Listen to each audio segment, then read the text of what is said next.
বিসমিল্লাহির রহমানির রহিম। Keraniganj girls school কলেজের অনলাইন ক্লাসে তোমাদের স্বাগত। প্রিয় নবম ও দশম শ্রেণীর শিক্ষার্থীবৃন্দ, তোমরা সবাই কেমন আছো?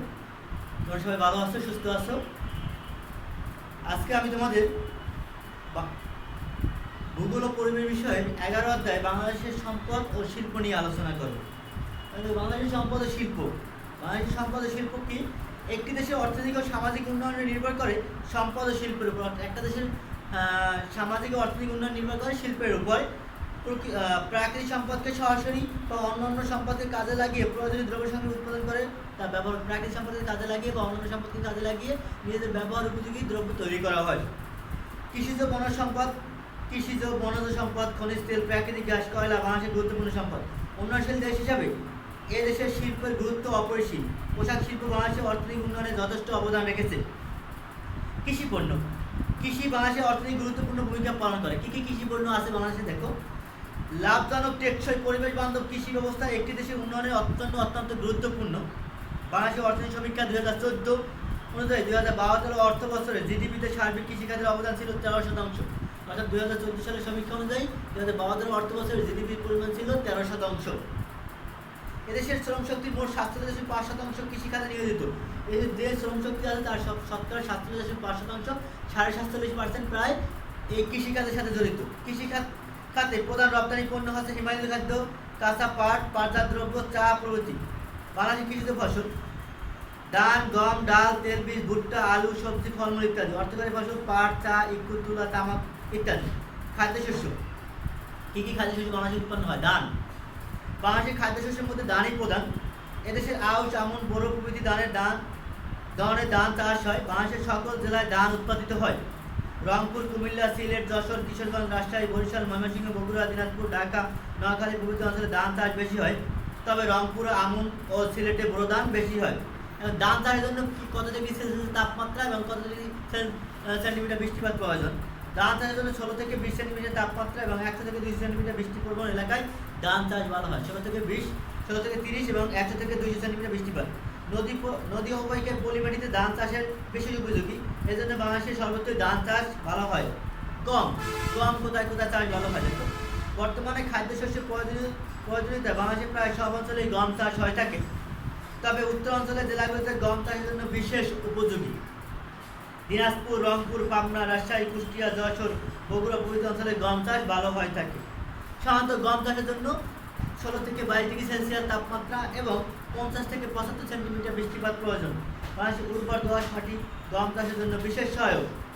অন্যান্য খাদ্যশস্যের মধ্যে তেলবীজ, ডাল, মসুর ডাল, মুগ ডাল, মটর ডাল, মাসকলাই, খেসারি, ভুট্টা, যব, আলু, সবজি, ফলমূল প্রদান। বাংলাদেশের শীতকালে এসব খাদ্যশস্য কম খরচে চাষ করা যায়। পানি সেচের মাধ্যমে বিশেষ প্রয়োজন হয় না। বিদ্যুৎ খরচ কম হয়, ফলে কৃষকরা কৃষি পণ্য অধিক লাভে বিক্রয় করতে পারে। অর্থকারী ফসল, যেসব পণ্য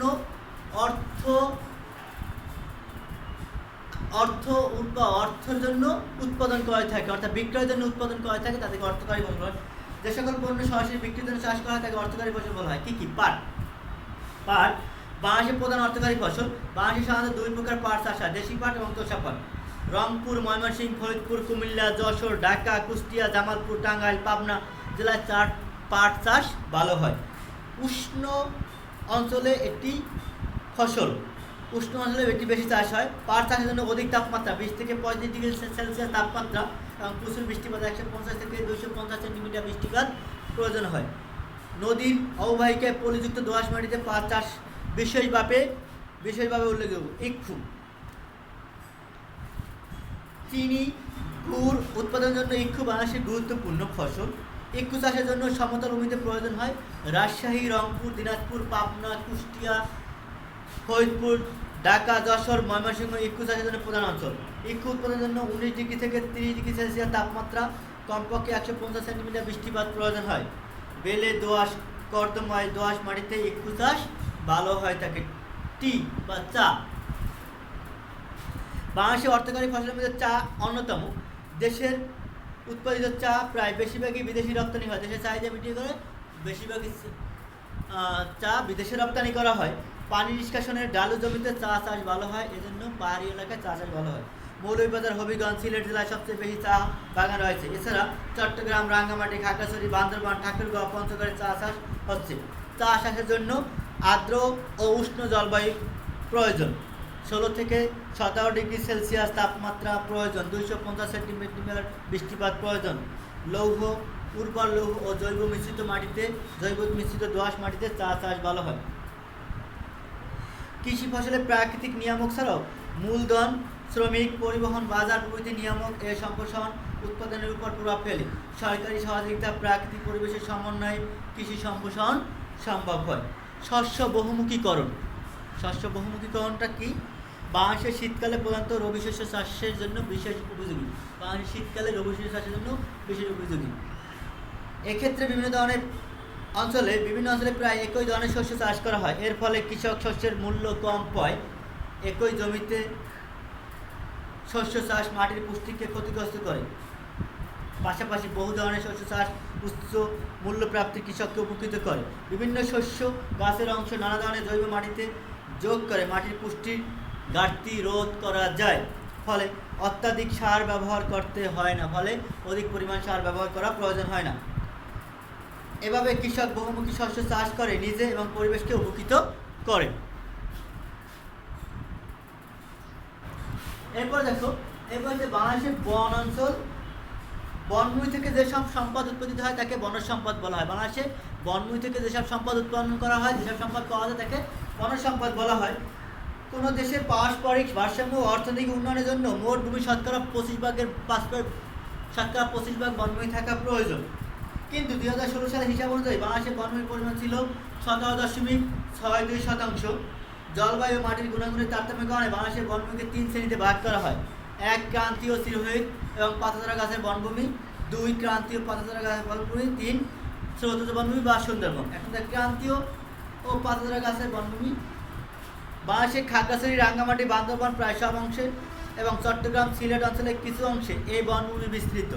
পাহাড়ে অধিক কৃষিপ্রবণ অঞ্চলে ক্রান্তীয় চিরহরিৎ এবং কম বৃষ্টিপ্রবণ অঞ্চলে পাতাঝরা গাছের বনভূমি দেখা যায়। বাংলাদেশের প্লাস্টিসিয়ান কালের সোপানসমূহ এই বনভূমিতে রয়েছে। কি? ক্রান্তীয় পাতাঝরা গাছের বনভূমি। এই বনভূমিকে 2টি অংশে ভাগ করা হয়। ময়মনসিংহ, টাঙ্গাইল, গাজীপুর জেলায় মধুপুর বাওয়ালের বনভূমি, দিনাজপুর, রংপুর জেলায় বরেন্দ্রভূমি নামে পরিচিত। শীতকালে এই বনভূমির বৃক্ষের পাতা একেবারেই সব ঝরে যায়।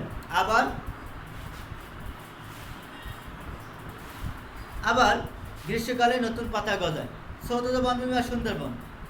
উত্তরে খুলনা, সাতক্ষীরা, বাগেরহাট জেলা, দক্ষিণে বঙ্গোপসাগর, পূর্বে হরিণঘাটা নদী, পিরোজপুর, বরিশাল জেলা, পশ্চিমে রায়মঙ্গল, হারিয়াভাঙ্গা নদী, ভারতের পশ্চিমবঙ্গ রাজ্যের আংশিক প্রান্ত সীমানা পর্যন্ত এই বনভূমি বিস্তৃত। এটি খুলনা বিভাগের 6000 কিলোমিটার এলাকা জুড়ে বিস্তৃত। সমুদ্রের জোয়ার ভাটা ও লোনা পানি এবং প্রচুর বৃষ্টিপাতের জন্য এই বনভূমি বৃক্ষ সমৃদ্ধ। বাংলাদেশের বনাঞ্চলে কী কী গুরুত্ব রয়েছে? দেখো, বাংলাদেশের বনাঞ্চলের গুরুত্ব।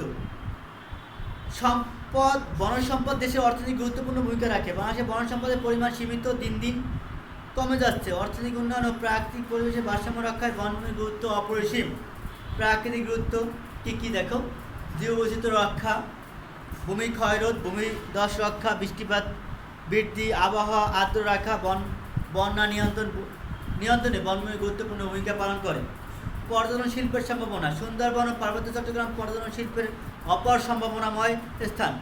এর জীববৈচিত্র্য পর্যটকদের আকর্ষণ করে, যা দেশের অর্থনৈতিক গুরুত্বপূর্ণ ভূমিকা রাখতে পারে। পণ্য সামগ্রী সংগ্রহ। মানুষ তার দৈনন্দিন প্রয়োজনে কাঠ, বাঁশ, বেত, মধু, মোম প্রভৃতি বন থেকে সংগ্রহ করে থাকে। এছাড়া জীবজন্তু, চামড়া, ভেষজ দ্রব্য বনভূমি থেকে সংগ্রহ করা হয়। নির্মাণ উপকরণ। মানুষ বনভূমি থেকে তার ঘর বাড়ি, আসবাবপত্র নির্মাণের জন্য কাঠ, বাঁশ, বেত ইত্যাদি যাবতীয় উপকরণ সংগ্রহ করে থাকে। শিল্পের উন্নতি। দেখো, বনভূমি থেকে যেসব শিল্পের কাঁচামাল সংগ্রহ করে শিল্পের উন্নয়ন করা হয়। দুর্যোগের ঝুঁকি হ্রাস। দেখো, 2009 সালে শিডিউল হয়েছিল, যা সুন্দরবন এটা প্রতিরোধ করতে সক্ষম হয়েছে। ফলে জীবন ও মাল যে ক্ষয়ক্ষতির পরিমাণটা কম হয়েছে। ফলে জীবন ও সম্পদ অনেক রক্ষা পেয়েছে। সামুদ্রিক জলস্বাস্থ্য থেকে রক্ষা পাওয়া যায়। পরিবহন ও যোগাযোগ ব্যবস্থা। বনভূমি থেকে কাঠ সংগ্রহ করে তা দিয়ে রেল লাইন, স্লিপার, মোটর গাড়ি, নৌকা, লঞ্চ, জাহাজ ইত্যাদি কাঠামো, বৈদ্যুতিক খুঁটি, রাস্তা, পুল ইত্যাদি প্রভৃতি নির্মাণ করা হয়।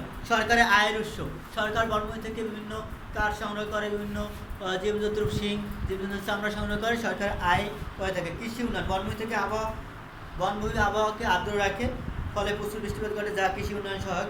বৈদেশিক মুদ্রা অর্জন, বিভিন্ন ধরনের প্রাণীর চামড়া, দাঁত, শিং, পশম, কিছু যাবতীয় জীবজন্তু রপ্তানি করে বাংলাদেশে বৈদেশিক মুদ্রা অর্জন করে। বন সম্পদের ব্যবহারে আমরা যত্নশীল হব, আমাদের পরিবেশের ভারসাম্য রক্ষায় তাগিদে বনজীবন বৈচিত্র্য প্রতি কী হব, রক্ষণশীল হব।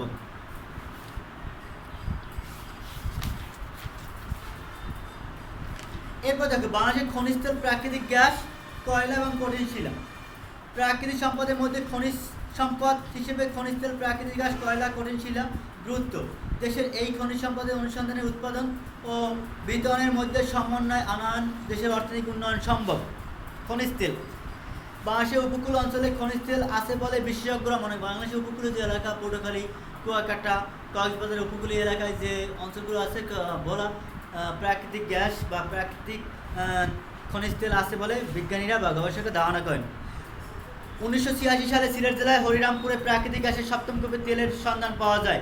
এ কূপ থেকে দৈনিক 600 ব্যারেল অপরিশোধিত তেল উত্তোলন করা হয়। অপরিশোধিত তেল চট্টগ্রামের তেল শোধনাগারে পরিশোধন করা হয়। পরিশোধিত তেল থেকে পেট্রোল, কেরোসিন, ভিটামিন, অন্যান্য দ্রব্য পাওয়া যায়। মৌলভীবাজার জেলার বরমচালে বাংলাদেশের দ্বিতীয় তেল ক্ষেত্রটি রয়েছে। তাহলে প্রথম তেল ক্ষেত্রটি সিলেটের হরিরামপুরে, আর দ্বিতীয় তেল ক্ষেত্রে মৌলভীবাজার বরমচাল বাংলাদেশের দ্বিতীয় তেল ক্ষেত্রটি অবশ্যই আছে। এক্ষেত্রে দৈনিক 1200 ব্যারেল তেল উৎপাদন করা হয়। প্রাকৃতিক গ্যাস, প্রাকৃতিক গ্যাস বাংলাদেশের একটি গুরুত্বপূর্ণ জ্বালানি সম্পদ। দেশের মোট বাণিজ্যিক জ্বালানির ব্যবহারে প্রায় 68% প্রাকৃতিক গ্যাস পূরণ করা থাকে। এ যাবৎ আবিষ্কৃত গ্যাস ক্ষেত্রের সংখ্যা 27টি। এই গ্যাস ক্ষেত্রগুলো উত্তোলনযোগ্য এবং প্রমাণিত মজুদের পরিমাণ 27.12 ট্রিলিয়ন ঘনফুট। এটা হচ্ছে উৎপাদনযোগ্য গ্যাসের পরিমাণ। এর মধ্যে জুন 2017 14.73 ট্রিলিয়ন ঘনফুট গ্যাস উত্তোলন করা হয়েছে। 12.93 ট্রিলিয়ন ঘনফুট প্রমাণিত মজুদ গ্যাস অবশিষ্ট রয়েছে। বর্তমানে 21টি গ্যাস ক্ষেত্র থেকে 112টি কূপ থেকে গ্যাস উত্তোলন করা হয়। 2018 সালে 211 বিলিয়ন ঘনফুট গ্যাস উত্তোলিত হয়েছে। অর্থনৈতিক সমীক্ষা 2018। কয়লা শক্তি সম্পদের অন্যতম একটি উৎস। কলকারখানা, রেলগাড়ি, জাহাজ প্রভৃতি চালানোর জন্য কয়লা ব্যবহার হয়। জ্বালানি হিসাবে কয়লা ব্যবহৃত হয়ে থাকে। বর্তমানে দেশের উত্তর পশ্চিম অঞ্চলে আবিষ্কৃত মোট 5টি কয়লা ক্ষেত্র রয়েছে। প্রায় 27,000 মিলিয়ন টন কয়লা মজুদ রয়েছে। কয়লা ক্ষেত্রে কয়লা উত্তোলনের পর শুরু থেকে 2018 পর্যন্ত 8.25 মিলিয়ন মেট্রিক টন কয়লা উত্তোলন করা হয়েছে। দিনাজপুর বড় প্রক্রিয়া কয়লা খনি থেকে দৈনিক 3000 মেট্রিক টন কয়লা উত্তোলিত হয়। এছাড়া রংপুরে খালাসপীর, দিনাজপুরে ফুলবাড়ি, দিঘাপাড়া, বগুড়ায়, জামালপুরে কয়লা ক্ষেত্র রয়েছে। এরপর কঠিন শিলা, রেলপথ, রাস্তাঘাট, গৃহ, সেতু, বাঁধ নির্মাণ এবং বন্যা নিয়ন্ত্রণের কাজে কঠিন শিলা ব্যবহৃত হয়ে থাকে। রেলপথ, রাস্তাঘাট, গৃহ নির্মাণ কাজে এই কঠিন শিলা ব্যবহার করা হয়ে থাকে। রংপুর জেলার রানীপুকুর, শ্যামপুর ও দিনাজপুর জেলার মধ্যপ্রায় কঠিন শিলার সন্ধান পাওয়া গেছে। রংপুরের রানীপুকুর থেকে বৈদেশিক সহযোগিতা শিলা উত্তোলন ব্যবস্থা করা হয়েছে। বিশেষজ্ঞগণ মনে করেন এখান থেকে বছরে 27 লক্ষ টন শিলা উত্তোলন করা যাবে। দিনাজপুরের মধ্যপ্রায় খনি থেকে 2017-2018 অর্থবছরে 27,49,634.25 মেট্রিক টন শিলা উত্তোলিত হয়েছে। জ্বালানি ও খনিজ সম্পদ বিভাগ বার্ষিক প্রতিবেদন 2017 ও 18। এরপর দেখো বাংলাদেশে খনিজ তেল, প্রাকৃতিক গ্যাস ও কয়লার কী কী গুরুত্ব রয়েছে। আধুনিক সভ্য জগতে খনিজ তেল একটি প্রয়োজনীয় সামগ্রিক। শক্তি ও আলোর তাপ উৎপাদনের জন্য খনিজ তেল প্রয়োজনীয়। খনিজ তেল অপরিশোধিত করে গ্যাসোলিন, ডিজেল, কেরোসিন, পিচ্ছিলকারক তেল, প্যারাফিন পাওয়া যায়। রেলগাড়ি, মোটর গাড়ি, জাহাজ, বিমান ইত্যাদি চালাতে পেট্রোল ও ডিজেল ব্যবহৃত হয়। আমাদের দেশে তেল ক্ষেত্রগুলো হতে পর্যাপ্ত পরিমাণ তেল উত্তোলিত হলে বৈদেশিক মুদ্রার ব্যয় হ্রাস করা সম্ভব হয়। এছাড়া এককভাবে জ্বালানি হিসেবে গ্যাসের উপর নির্ভরশীল হ্রাস করা যাবে। শিল্প কারখানা, কাঁচামাল হিসেবে প্রাকৃতিক গ্যাস ব্যবহৃত হচ্ছে। ফেঞ্চুগঞ্জ সার কারখানা, ছাতকের সিমেন্ট কারখানা, হরিপুরে প্রাকৃতিক গ্যাস ক্ষেত্র গ্যাস ব্যবহার করা হয়। গুয়াশালের সার কারখানায় তিতাস গ্যাস কাঁচামাল হিসেবে ব্যবহার করা হয়। কীটনাশক, ওষুধ, রাবার, প্লাস্টিক, কৃষিতন্ত্র তৈরির জন্য প্রাকৃতিক ব্যবহার করা হয়। সিলেটের চা বাগানগুলোতে রশিদপুরে প্রাকৃতিক গ্যাসের উপর নির্ভরশীল কয়েকটি বিদ্যুৎ কেন্দ্র ফার্নেস তেলের পরিবর্তে প্রাকৃতিক গ্যাস ব্যবহার করা হয়ে থাকে। কয়লা হিসেবে গ্যাস ও লাকড়ির পরিপূরক, কয়লা জ্বালানি হিসেবে লাকড়ি এবং গ্যাসের পরিপূরক হিসেবে কাজ করে। বর্তমানে বড় প্রক্রিয়া থেকে উত্তোলিত 65% বড় প্রক্রিয়া তাপবিদ্যুৎ কেন্দ্রে উৎপাদনে ব্যবহৃত হচ্ছে। অবশিষ্ট 35% কয়লা ব্যবহৃত হচ্ছে ইট ভাটা, কলকারখানা ও অন্যান্য খাতে। বন সম্পদ রক্ষায় কয়লা গুরুত্বপূর্ণ ভূমিকা পালন করে। সরাসরি কাঠ ও লাকড়ি পোড়ালে পরিবেশের যে দূষণ হয়, কয়লা ব্যবহার করলে এই দূষণ রোধ করা সম্ভব। বন সম্পদ রক্ষা ও দূষণ রোধে কয়লা প্রাকৃতিক পরিবেশের রক্ষায় সাহায্য করে। কৃষির উন্নতি, বৈদেশিক মুদ্রার ব্যয় হ্রাস, সরকারি আয়ের উৎস, কর্মস্থান সৃষ্টি প্রভৃতির ক্ষেত্রে এই খনিজ দ্রব্যগুলো যথেষ্ট অবদান রাখছে। এগুলো ব্যবহারের প্রতি আমাদের সচেতন ও যত্নবান হওয়া প্রয়োজন। আমরা এই মূল্যবান সম্পদ অপচয় করব না। এই পর্যন্ত তোমাদের পড়া। এখন তোমাদের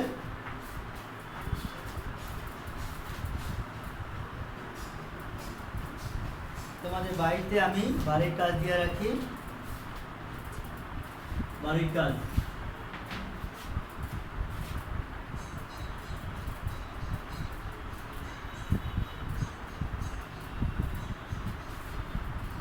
থাকবে বাংলাদেশের গণসংখ্যা সংরক্ষণের বনজ বাংলাদেশের বনজ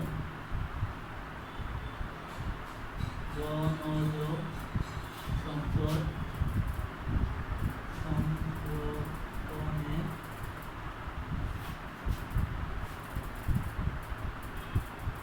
কি পদক্ষেপ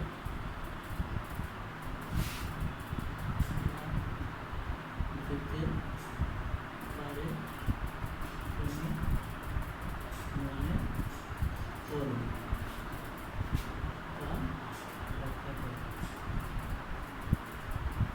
নাম্বার 2,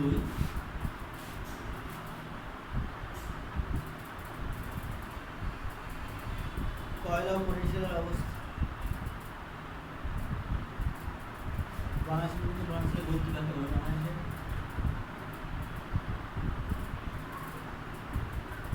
বাংলাদেশের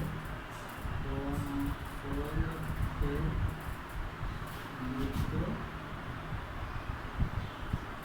ব্যাখ্যা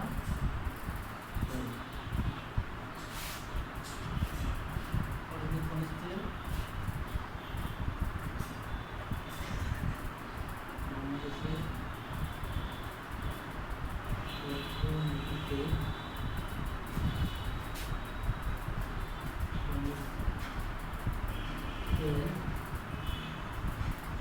প্রাকৃতিক গ্যাস ও কয়লা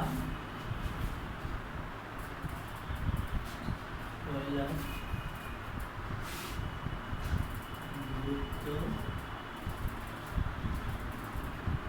বিশ্লেষণ করতে করুন। 4,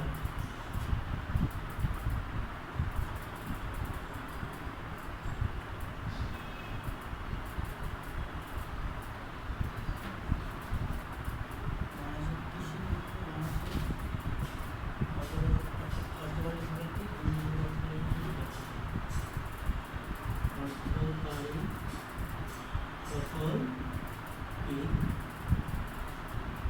বাংলাদেশের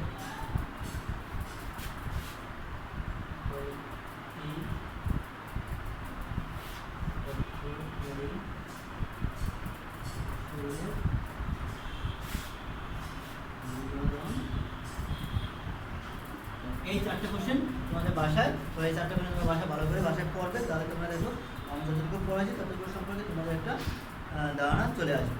ঠিক আছে, তোমরা সবাই ভালো থাকো, সুস্থ থাকো, আর প্রয়োজন ছাড়া ঘরের বাইরে বের হবে না। ঠিক আছে, আল্লাহ হাফেজ।